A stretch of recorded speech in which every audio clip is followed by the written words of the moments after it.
Apa sih hipotiroid itu? Hipotiroid adalah kelainan fungsi kelenjar tiroid yang ditandai dengan kurangnya produksi hormon tiroid, yaitu triodotironin T3 dan tiroksin T4 yang diproduksi oleh kelenjar.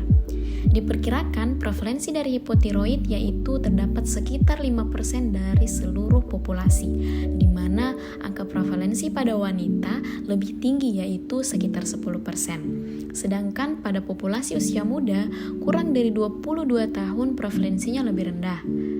Lantas, apa penyebab atau etiologi sehingga hipotiroid dapat terjadi? Untuk penyebabnya terjadi atas dua, yaitu pertama primer, antara lain abnormalitas perkembangan yang jarang, disgenesis tiroid, mutasi PAX8, FOXC1, defek biosintesis kongenital atau struma dishormonogenik, postablasi pembedahan, terapi radiojodium, hipotiroidisme autoimun, dan untuk kejadian yang paling sering yaitu karena tiroiditis Hashimoto, defisiensi yodium, obat-obatan yaitu vitium, yodida, asam aminosalisilat B. Untuk yang sekunder antara lain kegagalan hipofisis, kegagalan hipotalamik. Adapun gejala yang ditimbulkan dari hipofisis ini antara lain kulit kering, intoleransi suhu dingin, rambut rontok, sulit konsentrasi, lemah lesu, berat badan naik, konstipasi, perubahan suara. Lantas, bagaimana patomekanisme dari hipotiroid? Hormon tiroid dibentuk dari tirosin dan yodium. Ion yodium ditangkap sel folikuler kelenjar tiroid melalui sistem transportasi aktif, kemudian dioksidasi oleh enzim tiroid peroksidase menjadi yodium yang aktif. Yodium aktif masuk ke dalam koloid kelenjar tiroid, kemudian bersatu dengan tirosin yang menempel pada protein triglobulin, membentuk monoidotirosin atau MIT dan diodotirosin atau DIT. Penggabungan dua molekul diodotirosin membentuk T4 atau tiroksin, dan penggabungan satu molekul diodotirosin dan satu molekul monoiodotirosin membentuk T3 atau triodotironin. Sekresi hormon tiroid ini dikendalikan oleh hormon TSH yang disekresikan hipofisis anterior.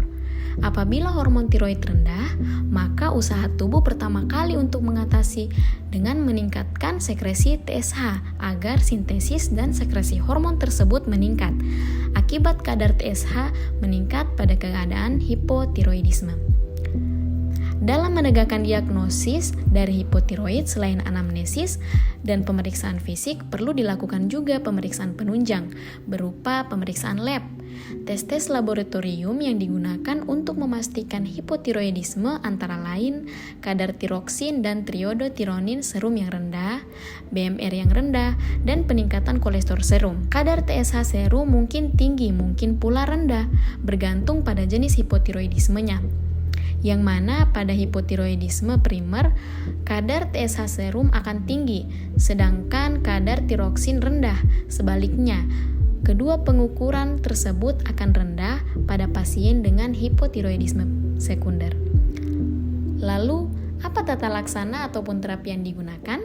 Yaitu yang pertama adalah terapi levotiroksin LT4 dengan dosis sebesar 1,6 mikrogram per kilogram berat badan per hari pada pasien hipotiroid klinis.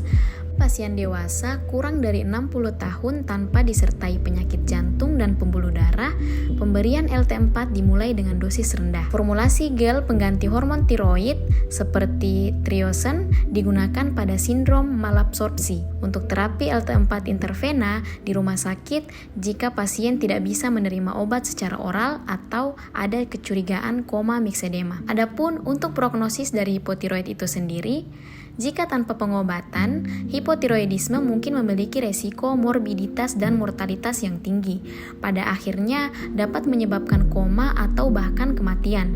Pada anak-anak, kegagalan untuk mengobati hipotiroidisme dengan mengakibatkan keterbelakangan mental yang parah.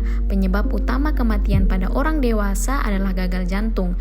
Dengan pengobatan, sebagian besar pasien memiliki prognosis yang baik dan gejalanya biasanya pulih dalam beberapa minggu atau bulan.